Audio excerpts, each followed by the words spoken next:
अस्सलाम वालेकुम दोस्तों, अपनी नेक्स्ट वीडियो के साथ आपको वेलकम करता हूं अपने इस चैनल में। उम्मीद है सब खैरियत से होंगे। तो चलते हैं आज की अपनी अहम न्यूज और इन्फॉर्मेशन की जानब।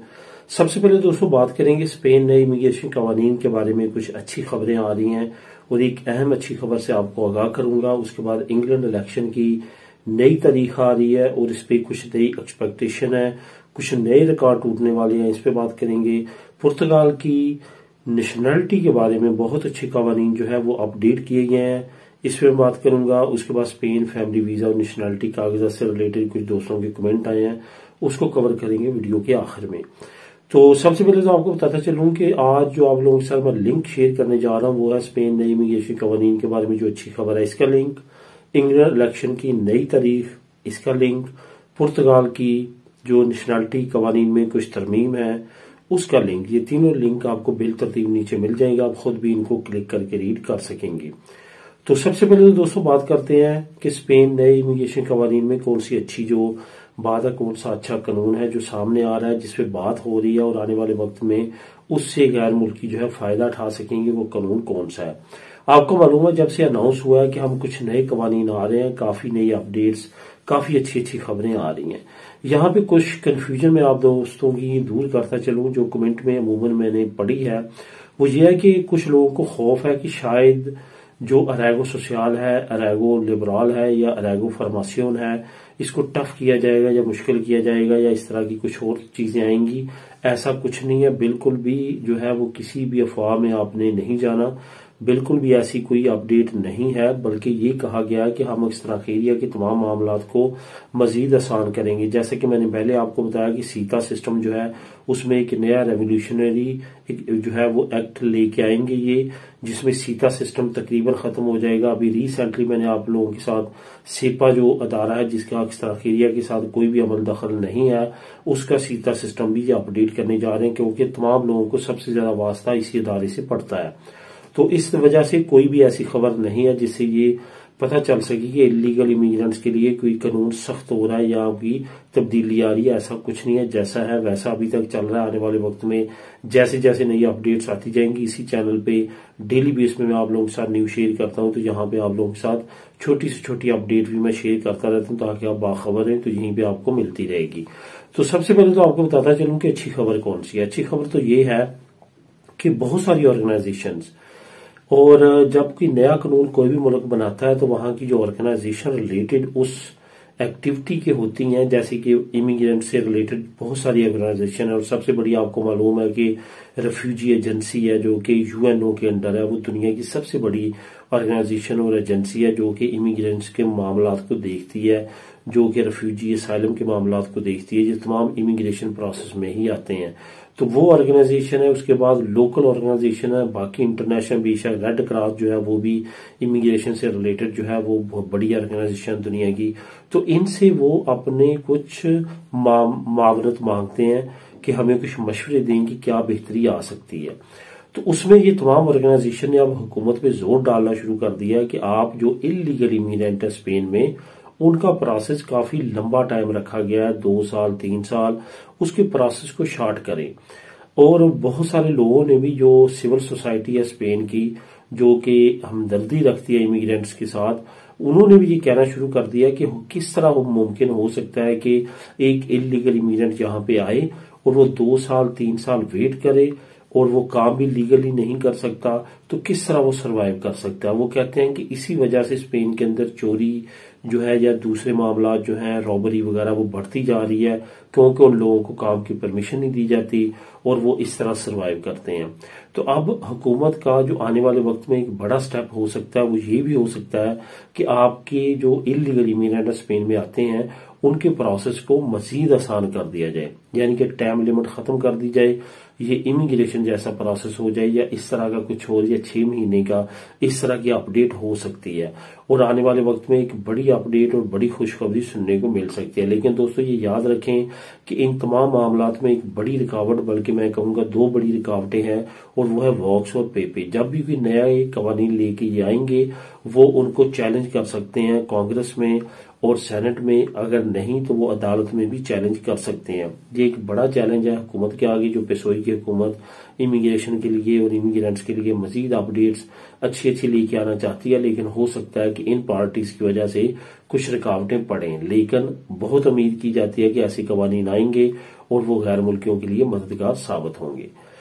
अब दोस्तों बात करते हैं इंग्लैंड इलेक्शन की नई तारीख के बारे में।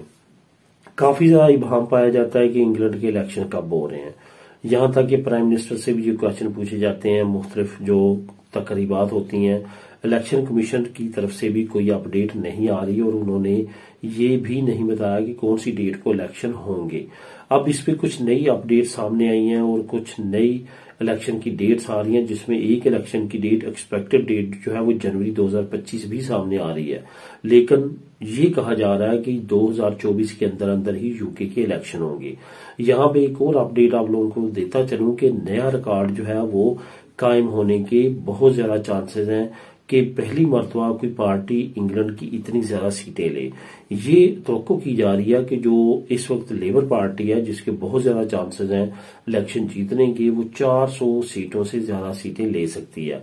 अगर वो इतनी सीटें लेती है तो वो स्ट्रॉन्ग तरीन पार्टी होगी इंग्लैंड की, जिसने हिस्ट्री में इतनी ज्यादा सीटें ली और इतनी मजबूत हुकूमत बनाएगी। इसकी बहुत सारी वजूहात हैं। इसकी सबसे बड़ी वजह तो ये है कि कंजर्वेटिव पार्टी की कारकर्दगी बहुत ज्यादा खराब रही है। उसने अपनी टर्म में तकरीबन 4 प्राइम मिनिस्टर चेंज किए हैं और चारों के चारों एक दूसरे से ज्यादा नाअहल साबित हुए हैं। एक प्राइम मिनिस्टर तो इतना ही अरसे के लिए आया कि वो चंद महीने ही गुजार सका और उसने रिजाइन दे दिया। यही वजह है कि इंग्लैंड की इस वक्त इकोनॉमिकल कंडीशन भी इन तजर्बात की वजह से इंतहाई बुरी हो चुकी है। उसके ऊपर जो ब्रेक्सिट है, ब्रेक्सिट भी इसी पार्टी ने करवाया, यानी कि कंजर्वेटिव पार्टी ने ही ब्रेक्सिट तमाम ऑर्गेनाइज किया। बोरिस जॉनसन इन्हीं का प्राइम मिनिस्टर था, इसी पार्टी का, और उसने बहुत ज्यादा हाइप क्रिएट की और बहुत ज्यादा सब्ज बाग दिखाई कि यूरोपीय यूनियन से अलहदा होने के बाद यूके जो है वो बहुत ज्यादा रिच हो जाएगा और मजीद बेहतर हो जाएगा। जो फंड हम यूरोपीय यूनियन को दे रहे हैं वो हम अपनी अवाम पे लगाएंगे। ये तो बाद में अवाम को पता चला कि जितना हम उनको फंड दे रहे हैं उससे ट्रिपल गुना हमें अब टैक्स पे करना पड़ेगा, क्योंकि पहले फ्री ट्रेड थी जो कि अब खत्म हो चुकी है। यही वजह है कि अब अवाम दोबारा रीज्वाइन करना चाहती है यूरोपीय यूनियन। अंदर से आवाजें उठना शुरू हो चुकी हैं। वो लोग जिन्होंने ब्रेक्सिट की हमायत की थी अब वो कह रहे हैं कि दोबारा से यूरोपीय यूनियन को ज्वाइन करो। अब देखते हैं आने वाले वक्त में इलेक्शन की डेट कंफर्म क्या होती है। अभी 2-3 डेट्स आ रही हैं और आने वाले वक्त में जैसे डेट कंफर्म होती है वहां पे इलेक्शन से रिलेटेड तैयारियां जो है वो जोरों पे हो जाएंगी और बहुत ज्यादा चांसेस हैं लेबर पार्टी आने के बाद दोबारा से रीज्वाइनिंग की जाएगी यूरोपीय यूनियन के साथ। अब दोस्तों बात करते हैं पुर्तगाल की। पुर्तगाल ने अपनी नेशनलिटी कानून में और कवानीन में बहुत अच्छी अपडेट्स दी हैं और उन्होंने मजीद आसान करने के लिए कुछ अहम इकदाम किए हैं। एक सबसे अच्छा इकदाम क्या किया? सबसे अच्छा इकदाम ये किया कि गैर मुल्की जो कि अब पुर्तगीजी बन चुका है, यानी कि उसके पास अब पुर्तगाल की नेशनलिटी है, उसके बच्चे 18 साल से कम हैं या इवन 18 साल से ज्यादा हैं, वो भी अब पुर्तगाल की नेशनलिटी जो अप्लाई कर सकेंगे। ये एक बहुत अच्छी अपडेट है। इस अपडेट से किस तरह से फायदा उठाया जा सकता है इसमें मैं आप लोगों को तफसीली एक जो है वीडियो बनाऊंगा। हो सकता है मैं नेक्स्ट वीडियो में इसको कवर करूं कि आप किस तरह से अपनी स्पेन की नेशनलिटी के जरिए जो है पुर्तगाल में फायदा उठा सकते हैं। वो लोग खासतौर पे जिनके बच्चों की उम्र 18 साल से ज्यादा हो चुकी है वो इससे बहुत ज्यादा फायदा उठा सकते हैं। मैं या तो एक शॉर्ट सी वीडियो बना के आप लोगों के साथ शेयर कर दूंगा या नेक्स्ट वीडियो में इसको टॉपिक को कवर करूंगा और आपको बताऊंगा, क्योंकि इससे आप फायदा उठा सकते हैं। इसका लिंक मैं नीचे दे रहा हूं, आप क्लिक करें और खुद भी रीड करें। वहां पे क्या क्या अपडेट्स हैं, क्या क्या तब्दीलियां की गई हैं। जो सबसे ज्यादा हमारे लिए रिलेटेड है वो यही तब्दीलियां जो मैं आप लोगों के साथ शेयर कर दी है। अब दोस्तों बात करते हैं स्पेन फैमिली वीजा नेशनलिटी के लिए कागजात की तैयारी। इसमें सबसे मेन किरदार जो है वो है पुलिस कैरेक्टर सर्टिफिकेट। अब पुलिस कैरेक्टर सर्टिफिकेट जो है उसके बारे में कुछ दोस्तों के कमेंट आए हैं कि वो अब कॉन्सुलेट से एक्सेप्ट नहीं हो रहा, बल्कि वो कह रहे हैं कि मैड्रिड एम्बेसी से अटेस्ट करवाएं। ऐसी कोई भी खबर नहीं है। कॉन्सुलेट हो या एम्बेसी हो वो फॉरेन मिनिस्ट्री के अंडर आता है और दोनों की तस्दीक सेम जगह से होती है। कोई भी ऐसी चीज नहीं है कि आपको ये कहा जा सके कि आपने पदेर जो है वो कॉन्सुलेट से नहीं बनवानी है, एम्बेसी से बनवानी है। तो इस वजह से ऐसी कोई भी चीज नहीं है। आपकी पदेर जो बार्सिलोना कॉन्सुलेट से बनती है या एम्बेसी मैड्रिड से बनती है वो सेम ही कंसीडर की जाएगी, और उस पदेर पे ही आपके जो है वो तमाम डॉक्यूमेंट वहां पे जो पुलिस कैडर सर्टिफिकेट है वो और बाकी जो डॉक्यूमेंट आपका बर्थ सर्टिफिकेट हुआ, MRC हो, वो तमाम की तमाम उसी पदेर पे बन जाएंगे। ऐसी कोई भी चीज नहीं है। उसके बाद दोस्तों कैरेक्टर सर्टिफिकेट से रिलेटेड मैं थोड़ी सी आपको अपडेट देता चलूं। अगर आप प्रूफ दे देते हैं स्पेन में नेशनलिटी के लिए स्पेशली कि आप 5 साल से यहां से मूव नहीं हुए, यहीं रह रहे हैं, आप अपनी होम कंट्री नहीं गए, तो आपको पुलिस कैडर सर्टिफिकेट की जरूरत नहीं है, और उसके लिए भी आपको वहां पे पदेर भेजने की या बनवाने की जरूरत नहीं है। आप वो जो है वो यूज कर सकते हैं। तो दोस्तों ये थी आज की अहम न्यूज और इन्फॉर्मेशन और अपडेट्स। इसके लिंक नीचे मौजूद हैं 3 के 3, आप उनको क्लिक करके खुद भी रीड कर सकेंगे। मिलेंगे नेक्स्ट वीडियो में नई अपडेट्स के साथ। अल्लाह हाफिज।